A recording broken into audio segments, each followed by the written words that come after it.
Un mensaje para hoy. Un mensaje para hoy. Porque ¿qué es lo que la separa? El milenio de Cristo. Porque para Dios un día es como 1000 años y 1000 años como un día.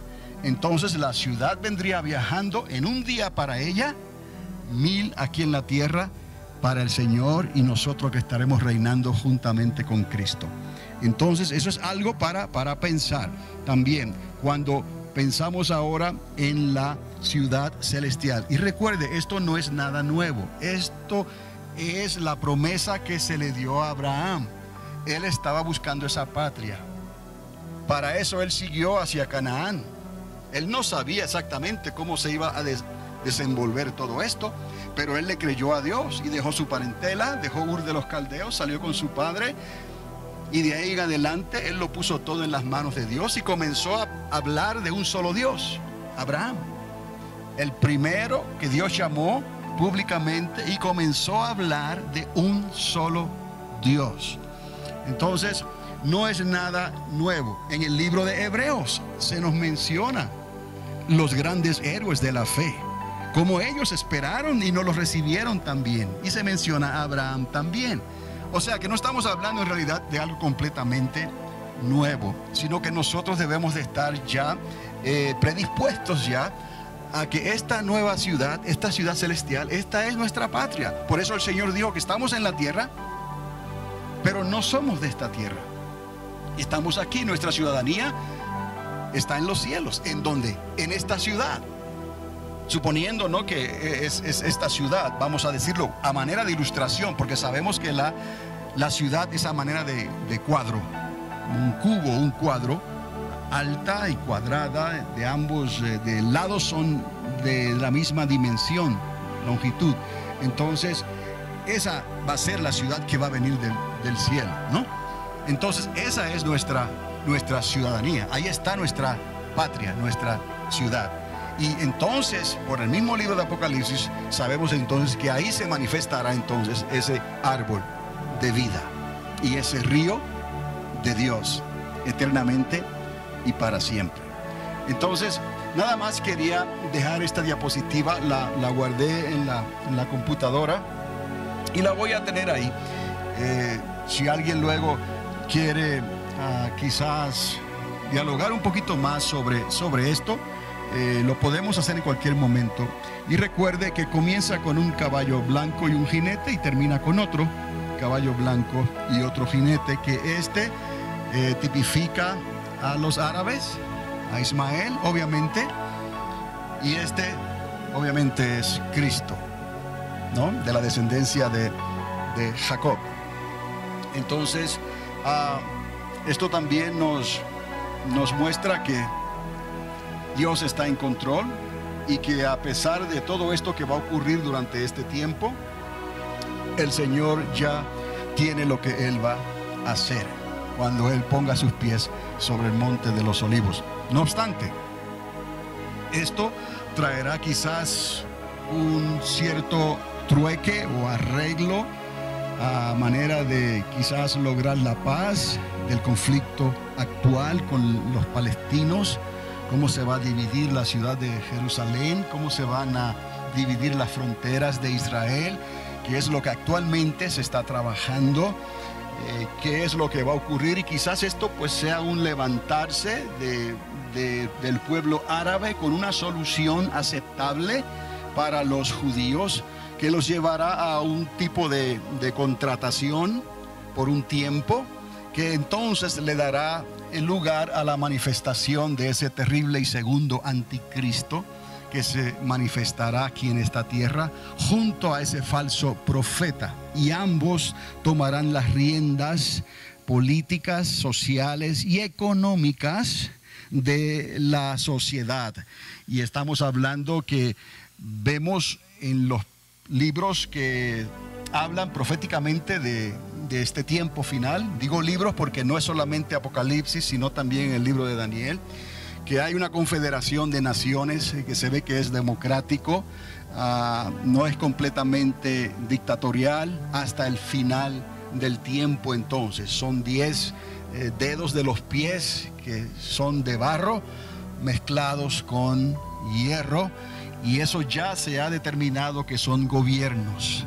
Y es lo que estamos viendo en la Unión Europea actualmente. Los problemas de Grecia, los problemas de Italia, los problemas de Alemania, no son cosas nuevas. Ahí se está cocinando algo y eso va a ser el escenario de este tiempo final, cuando el anticristo y el falso profeta se manifiesten abiertamente. Y ya hemos estudiado de esa imagen que se hará, de esa marca de la bestia y de todo lo que va a ocurrir durante ese tiempo. Estos primeros 4 caballos abiertamente hablan de esa posibilidad de un contrato, de un trueque, algo que traiga una paz no duradera, sino que será algo limitado, pero que inmediatamente desatará entonces una guerra que entonces producirá también hambres y plagas por toda la tierra, y eso eventualmente traerá una grande mortandad, y se va a cumplir lo que la palabra ya nos ha dicho a nosotros, porque Dios quiso tratar con las naciones de la tierra, pero las naciones de la tierra no quisieron hacerle caso a Dios. Y entonces se desenvuelve todo esto, y al final vendrá entonces el Rey de Reyes y el Señor de Señores con brazo fuerte. Entonces, con brazo fuerte, dice la Biblia, con brazo de hierro, entonces pondrá a sus enemigos por estrado de sus pies. Y entonces dará a Dios el Padre una segunda oportunidad, por decirlo así, de que la tierra sea repoblada otra vez. Recuerde que en los días de Noé toda la humanidad pereció, salvo 8 personas. De cierta manera, Dios va a comenzar otra vez entonces con aquellos que Dios determinará quiénes son los que van a entrar a ese milenio, para que humanamente ellos poblen la tierra una vez más. Y ya sabemos entonces lo que el Señor va a hacer en su trono y los 12 tronos de las 12 tribus de Israel. Dios tiene un asunto que terminar, y Cristo, el león de la tribu de Judá, estará sentado en su trono, reinando sobre toda la tierra. Y el pueblo de Israel, Judá e Israel, entonces conocerán, obedecerán y les servirán durante todo ese milenio, mientras las naciones de la tierra que volvieron otra vez a desarrollarse tendrán la oportunidad de obedecerle al Señor abiertamente. Y recuerde, el dragón, la serpiente antigua, no estará en esta tierra, o sea, no estará expuesto en esta tierra durante esos 1000 años. Estará atado con cadenas especiales, ¿no? La Biblia habla sobre eso, en el corazón de la tierra. Entonces, todo esto está proyectado en los libros proféticos que Dios nos dejó, y a la iglesia es su responsabilidad de entender estas cosas y de pedirle a Dios que le dé sabiduría para poder hablar estas cosas y enseñarlas con sentido, ¿no? Para que no crean que lo que hablamos, que no sabemos lo que estamos hablando, ¿no? Sí sabemos lo que estamos hablando. Sabemos en quién hemos creído. El fin se acerca y no podrán escapar. La única salida será que se conviertan de verdad a Cristo Jesús, para que cuando Él venga, Él pueda arreglar todo eso de la manera que nos conviene a nosotros, porque las naciones de la tierra serán juzgadas severamente. Entonces, pues esto le da una idea, ¿no? Y esos primeros 4 caballos con los 4 jinetes es la apertura, es una introducción a lo que entonces se va a desatar durante esos primeros 28 meses más violentos, ¿no? Pero que al mismo tiempo se estarán desatando, como ya estudiamos entonces, las trompetas, y también al final, en ese mismo periodo, ¿no? Hacia abajo, verticalmente, las copas de la ira de Dios, al mismo tiempo que se van moviendo horizontalmente. Estos eventos están ocurriendo, como ya hemos estudiado, verticalmente, pero también horizontalmente. Y eso cuadra perfectamente en los 3 años y medio o 42 meses que nos dio el Señor en su palabra. Ahora, si vamos al capítulo 19 de Apocalipsis, quiero hacer un comentario aquí en el verso 7 en adelante. Gocémonos y alegrémonos y démosle gloria, porque han llegado las bodas del Cordero y su esposa se ha preparado, y a ella se le ha concedido que se vista de lino fino, limpio y resplandeciente, porque el lino fino es las acciones justas de los santos. Y el ángel me dijo: escribe, bienaventurados los que son llamados a la cena de las bodas del Cordero. Y me dijo: estas son palabras verdaderas de Dios. Y quiero que más adelante, si va conmigo, a ver, en la capítulo 21,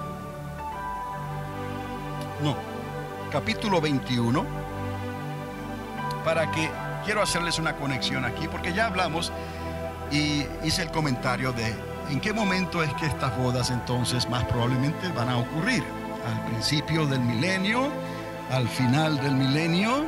¿Y qué es esa ciudad celestial, esa ciudad dorada, esa patria que está tipificada con la misma iglesia, con la esposa, la desposada?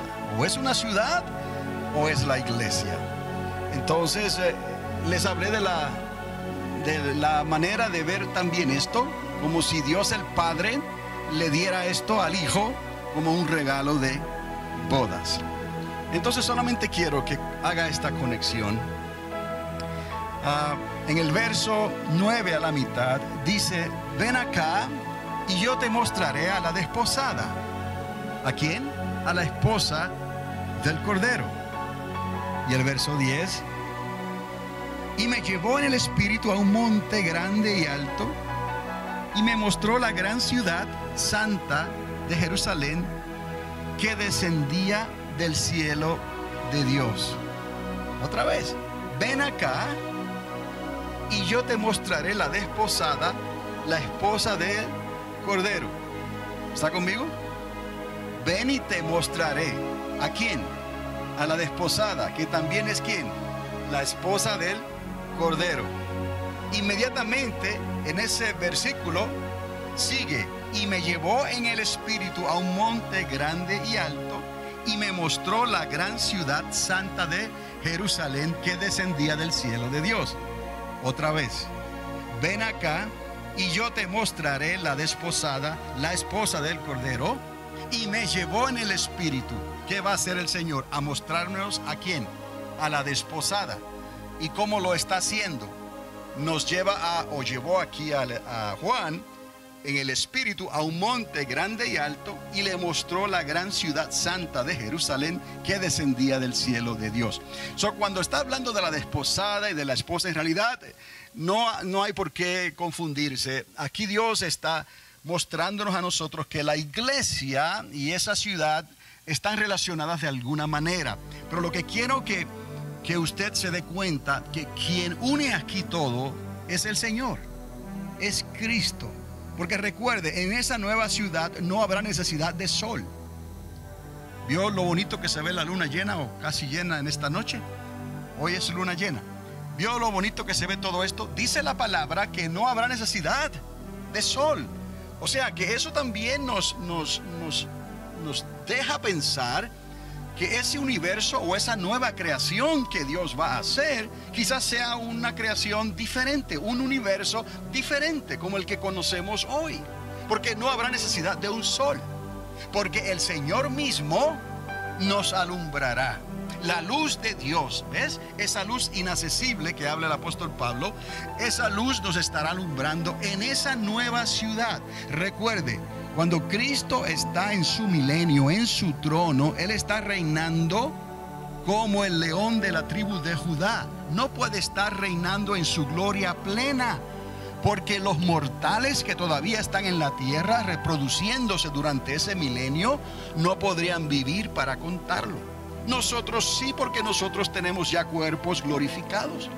Habríamos ya resucitado antes de entrar a ese milenio, cuando ocurrió el arrebatamiento, el arpazo de la iglesia. Fuimos transformados en cuerpos glorificados. Esa es la primera resurrección para vida eterna.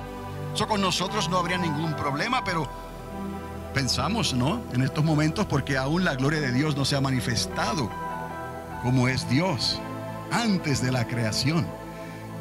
Pero de seguro los humanos que están en ese milenio no podrían soportar la gloria plena de Dios. Usted está entendiéndome que el apóstol Pablo cayó de su montura, ¿no?, y quedó ciego por 3 días porque Jesucristo le mostró un poquito de su gloria. Quiero que entienda esto. Entonces, esa ciudad, esa nueva ciudad, no tendrá necesidad de sol, porque la gloria del Señor la alumbrará.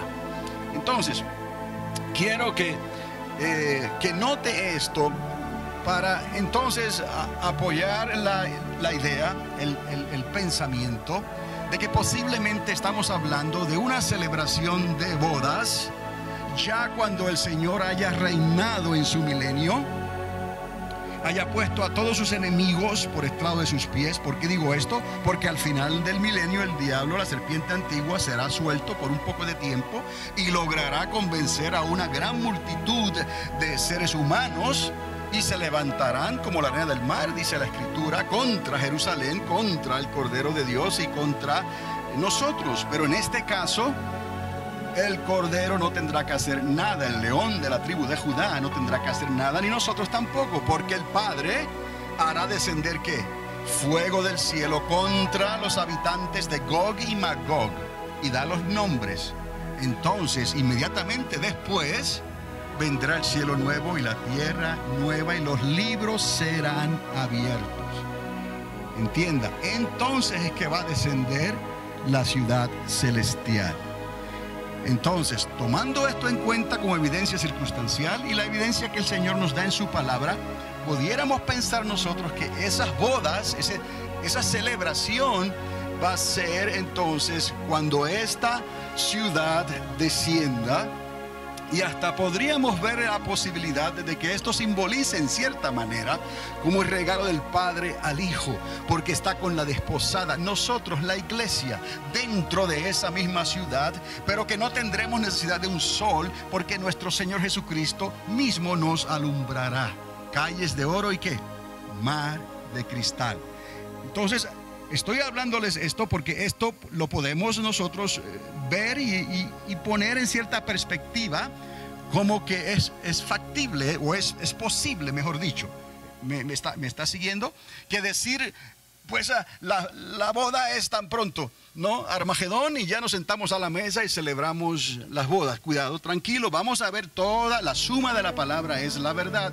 Vamos a ver lo que escribe Juan y lo que se dice al final, si entonces esto concuerda con que esas bodas se celebren al final y esta nueva Jerusalén tenga que ver con esa celebración extraordinaria que va a ocurrir al final del milenio. Y recuerde, cielos nuevos y tierra nueva quiere decir que la creación existente, los 14 billones de años del universo, tendrán que dejar de existir, porque Dios, al Él crear cielos nuevos y tierra nueva, tendrá que suspender toda la creación que hay hasta el momento. Todas las galaxias, todo el espacio, todos los planetas y los astros, todo eso tendrá que ser suspendido. En un abrir y cerrar de ojo, nuestro Dios, el arquitecto del universo, lo podrá hacer. Y Él entonces restaurará todas las cosas. Entonces, si tenemos esto aquí, lo guardamos ahí, no nos vamos a adelantar ni vayamos a decir algo que no concuerde luego, ¿no? Porque estamos hablando de dos creaciones completamente diferentes. ¿Se acuerdan entonces en la diapositiva que les puse? La eternidad de antes y la eternidad de después. Pero es la misma eternidad, solamente que está siendo, ¿no?, programada, ajustada, como lo quiera llamar, por Dios. Y recuerde que hablamos entonces lo difícil que es entender cómo una eternidad puede tener alto, ancho y profundidad, porque si es eterno siempre ha existido. Pero así el escritor de Eclesiastés dijo, Él puso eternidad en nosotros y no lo podemos entender hasta que conozcamos cómo fuimos conocidos. Y entonces, dice el apóstol Pablo, entenderemos plenamente todas estas cosas. Pero ahora sí las entendemos, pero limitadamente. Lo suficiente para hablar con autoridad, para hablar con discernimiento, para hablar como que sabemos lo que estamos diciendo y no lo estamos inventando ni sacándolos de las mangas. Aquí está la palabra de Dios. Si ellos quieren creer, bien para ellos. Si no quieren creer, esta misma palabra, no nosotros, esta misma palabra los juzgará. Y correrán a la puerta y tocarán a la puerta y el Señor les dirá, no os conozco. Entonces recuerde, el tiempo tiene mucho que ver aquí. No son las emociones ya, es el tiempo, lo cual tendremos nosotros que buscar. Y ese tiempo ya no nos pertenece a nosotros, le pertenece a Dios. Ya no es que la iglesia no tenga entonces misericordia y amor. No, no es eso. Es que se oyó el ruido de que viene el esposo y hay que correr a prepararse y tenemos que tener aceite en las lámparas, y cuando vengan a pedirnos, dame lo que es mío, ayúdame, intercede por mí, no tendremos tiempo ya. Se cerró la puerta, hay que escapar por nuestras vidas y tenemos al Espíritu Santo, tenemos la palabra exacta, tenemos la palabra profética, y nosotros podremos darnos cuenta que el esposo ha llegado, que no hay tiempo para entonces venderle aceite a las que desperdiciaron el tiempo que tenían que usar para buscar a Dios y ponerse a cuentas con Dios. ¿Está dándose cuenta ahora cómo el Señor está poniendo todo esto en cuestión de tiempo? Y que ese tiempo no nos pertenece a nosotros, es el tiempo del Señor. Y si esos días no fuesen acortados, nadie sería salvo. Eso no será asunto de misericordia ni de amor, ¿o no? Un mensaje para hoy. Un mensaje para hoy.